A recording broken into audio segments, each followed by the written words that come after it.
एक समय की बात है, हैंसल और ग्रेटल नाम के दो भाई बहन रहा करते थे। उनके बचपन में ही उनकी माँ चल बसी। वो अपने पिता के साथ जंगल में एक झोपड़ी में रहा करते थे।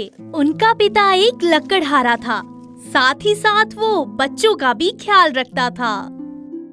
कुछ साल बाद उसे काम और बच्चे संभालने में मुश्किल होने लगी और उसने दूसरी शादी करने का फैसला किया। लकड़हारे की बीवी एक रईस घर से थी और उसे गरीबी में रहने से नफरत थी, क्योंकि उसे जंगल में एक झोपड़ी में रहना पड़ रहा था और उसे अपने सौतेले बच्चे बिल्कुल पसंद नहीं थे। एक ठंड की रात जब वो सोने की तैयारी कर रहे थे, हैंसल और ग्रेटल ने अपनी सौतेली माँ को पिता से बात करते सुना।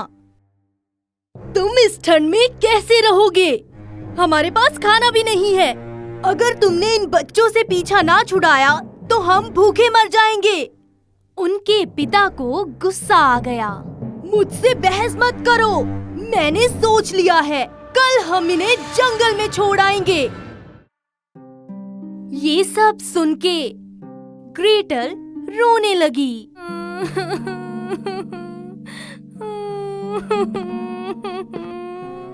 उसका भाई हैंसल उसे चुप कराने लगा। परेशान मत हो ग्रेटल, हम किसी तरह घर वापसी का रास्ता ढूंढ लेंगे। उस रात हैंसल ने चुपके से बाहर निकल के अपनी जेब में ढेर सारे कंकर इकट्ठा किए।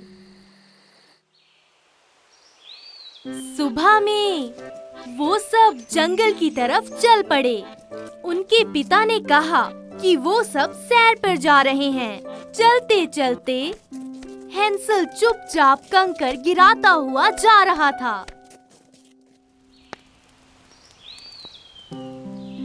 दोपहर में उनके पिता और सौतेली माँ ने आग जला के कहा कि वो बस अभी लौट आएंगे।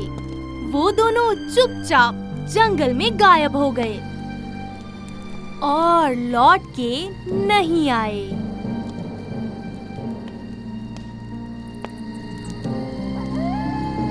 रात होने पर खूंखार जानवरों की आवाजों ने उन्हें घेर लिया। भेड़िया का रोना सुन के हैंसल और ग्रेटल आग के पास से हिले नहीं जब तक चांद नहीं निकल आया। फिर वो चांद की रोशनी में उन कंकरों का पीछा करके घर की तरफ जाने लगे। बहुत खूब हैंसल, तुम बड़े अक्लमंद निकले। जब बच्चे घर वापस आए तो उनके पिता बहुत खुश और हैरान हुए। उनकी सौतेली माँ ने भी ऐसा दिखाया कि वो खुश है, लेकिन उसका फैसला अब भी वही था। उन्हें वापस देख के वो बहुत नाराज हुई। 3 दिन बाद सौतेली माँ ने उनसे फिर पीछा छुड़ाना चाहा। इस बार रात में उसने हैंसल और ग्रेटल का कमरा बंद कर दिया ताकि हैंसल कंकर ना जमा कर पाए। पर हैंसल अक्लमंद था।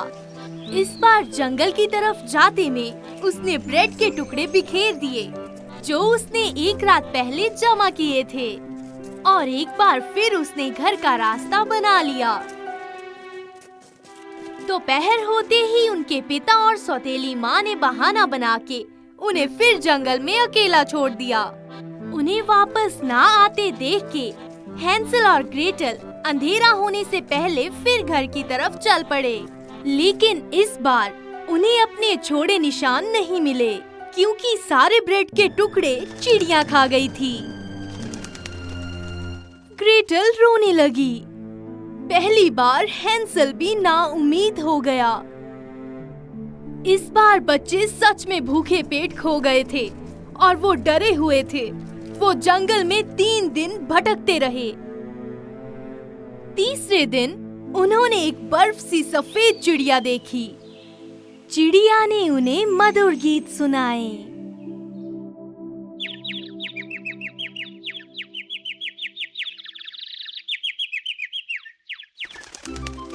वो अपनी भूख भूल के चिड़िया का पीछा करने लगे। चिड़िया उन्हें एक अजीब से घर के सामने ले आई। उस घर की दीवारें ब्रेड और छत केक से बनी थी। उसकी खिड़कियां कैंडी और क्रीम से ढकी हुई थी। हैंसल और ग्रेटल को अपनी आँखों पे यकीन नहीं आ रहा था। घर स्वादिष्ट लग रहा था। बच्चे अपनी थकान भूल के घर की तरफ दौड़ पड़े। जैसे ही वो एक बाइट लेने वाले थे, उन्होंने अंदर से एक आवाज सुनी। आहा! कौन खा रहा है मेरा घर? उन्होंने जब देखा तो वहाँ एक प्यारी सी बूढ़ी औरत को पाया। जब उन्होंने उसे अपनी कहानी बताई तो वो बहुत दुखी हुई और उसने उन्हें अंदर आने दिया।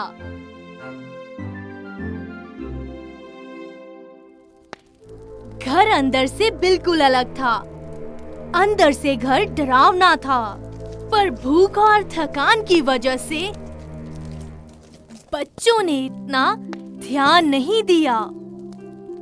बूढ़ी औरत उनके लिए हर तरह का खाना और मिठाई लाई और बच्चों ने हर वो खाना खाया जो उन्होंने पहले नहीं खाया था। उस रात वो आज तक के सबसे मुलायम बिस्तर पे सोए। जब वो सुबह उठे तो बूढ़ी औरत वहाँ नहीं थी। उन्होंने आसपास देखना शुरू किया। कॉरिडोर के आखिर में उन्होंने एक दरवाजा देखा। जब उन्होंने दरवाजा खोला तो उन्हें खजाना दिखाई दिया। वो हैरान रह गए। हैंसल अंदर जाके पास से देखना चाहता था, तभी उन्हें उसकी आवाज फिर सुनाई दी। तुम लोग क्या कर रहे हो? जब वो पीछे मुड़े तो उन्होंने वहाँ एक चुड़ैल को खड़ा पाया। वो बूढ़ी औरत एक चुड़ैल थी जो केक और कैंडी का घर दिखा के उन बच्चों को कैद करना चाहती थी। बच्चों ने भागने की कोशिश की, लेकिन दरवाजा बंद था। चुड़ैल ने हैंसल को बालों से पकड़कर बंद कर दिया। फिर वो ग्रेटल को किचन में घसीट के ले गई।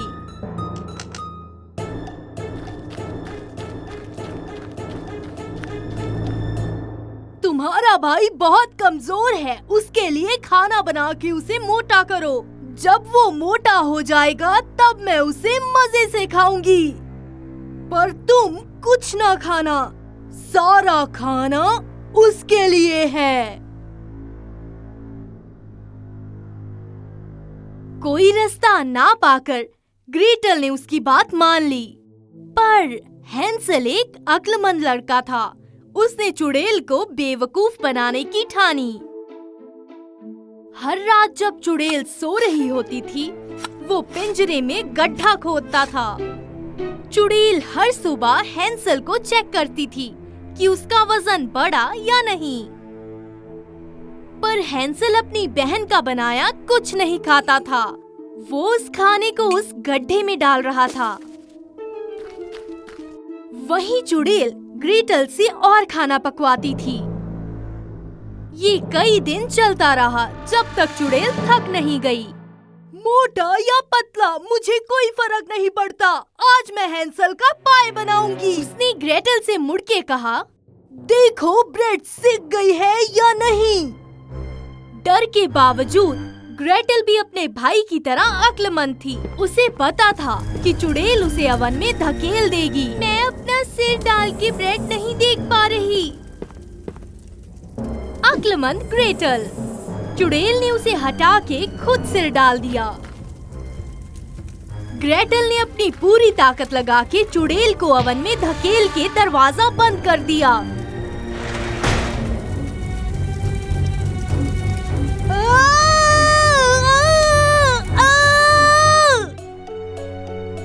ग्रेटल को पता था कि चुड़ैल ने चाबियां कहाँ छुपा रखी हैं। उसने दौड़ के हैंसल को बचा लिया। आग की लपटों ने पूरे घर को घेर लिया। हैंसल और ग्रेटल आग से बचकर जंगल में भाग गए, पर उन्हें नहीं पता था कि वो कहाँ जाएं। कुछ देर बाद वो एक नदी के पास आए। एक हंस ने उन्हें एक एक करके नदी पार कराई। बच्चों ने आसपास देखा और उन्हें समझ आ गया कि वो कहाँ हैं। वो घर की तरफ तेजी से दौड़ पड़े। बच्चों को देख के पिता खुश हो गए। उसने बड़े दुख के साथ उन्हें बताया कि कैसे उनकी सौतेली माँ अपने घर वापस चली गई। उन्हें जंगल में छोड़ते ही वो अपने किए पे शर्मिंदा था और बहुत ढूंढने के बावजूद भी उसे बच्चे नहीं मिले। बच्चे पिता से बहुत प्यार करते थे और उन्होंने उसे माफ कर दिया, पर उनके पिता के लिए एक और सरप्राइज बाकी था।